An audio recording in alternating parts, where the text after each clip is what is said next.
This series on building forms quickly with REDCap, brought to you by the NYU Health Sciences Library. In the previous video, we discussed how to use the data dictionary to build a form without having to go into the online designer and add questions individually, but instead use a spreadsheet to add questions in bulk. In this video, we're going to talk about the scoring of calculated fields. So here we've got this last question, which is the scoring of the preceding 5 or so questions. So while I'm here, I'm just going to copy and paste this, since that's going to wind up being the field label for our question. When I jump over here, I know I can go over to column E and just paste that in, because that will be what appears for the end user. And I can again go to my variable label. It needs to be unique within my project for every variable. We do want it to be relatively descriptive. I like these because they do give me an idea of what's going to be in them. But again, if we're working off a validated measure, it may be the case that they have their own system for naming their own variables. One thing I would recommend against doing is just naming, especially for an original form that you're building, just naming your variables A, B, C, D, or 1, 2, 3, 4. It doesn't really give you a lot of information about what is in the variable. And so it may become confusing, especially if you wind up reordering your questions or deleting certain questions. You may not be so certain what you're working with when you go to analyze. The other thing I would recommend against is using extremely long variable names. For example, in the online designer, you have an option to just sort of pull over, auto name the variable based on this, and it will just pull this over with underscores. The problem with that is in Excel or in SPSS, when you go to analyze it, each column will be too narrow and you'll just see do you feel, and then it will jump to the next one. And it won't give you a lot of sense of which variable is which for working with things. So a good practice is to have relatively descriptive variables. So in this case, we're going to call this one score. We want this to be in the same form, so happy. And I believe the code is calc, and we can always check a useful option. We can check, for example, these slides here.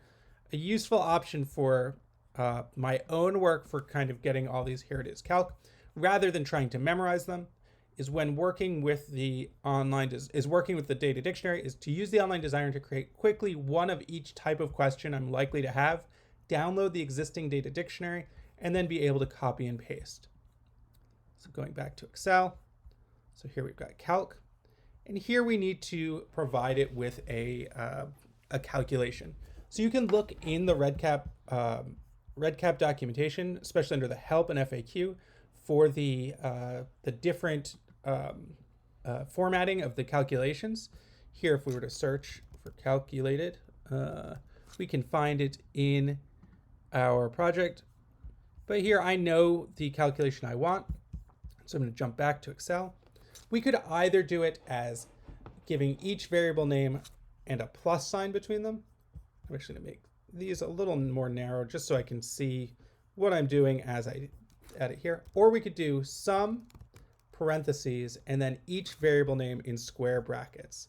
So here we've got beach, square bracket, comma, cook, whoops, square bracket, cook, square bracket, test, square bracket, daily.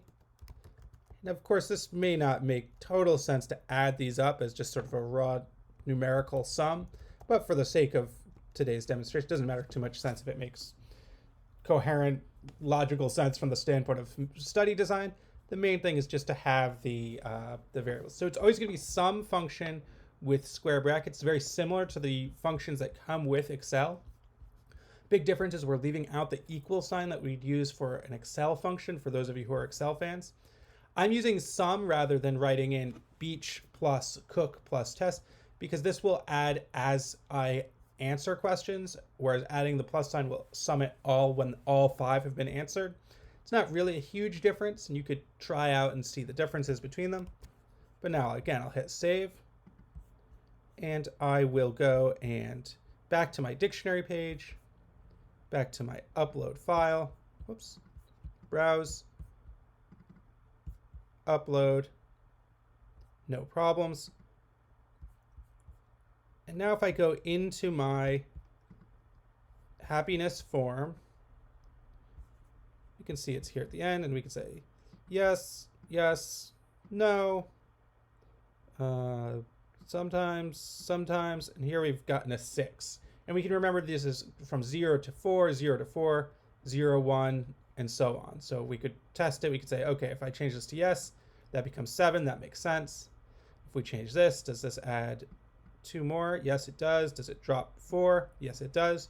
And so it could be a nice tool for adding calculations. Again, as we could see from using the calculations here, because everything is based on these square bracketed variable names, if we're trying to score a whole measure, sometimes this can become very lengthy and confusing. So compared to, for example, scoring it in Excel or scoring it in SPSS or in R, this can be a lot more work, and there's a little bit more room for headaches. So we tend to recommend, whenever possible, to just run your analyses in your analysis tool. But in some cases, having a score in the system, for example, to flag certain criteria, can be necessary. So this could be a nice feature to be aware of.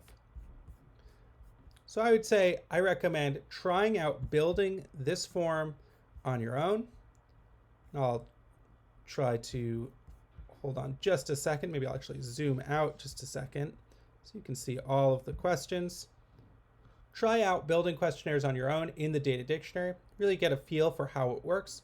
By all means, feel free to reach out to Health Sciences Library if you do run into difficulties working with the data dictionary. Thank you.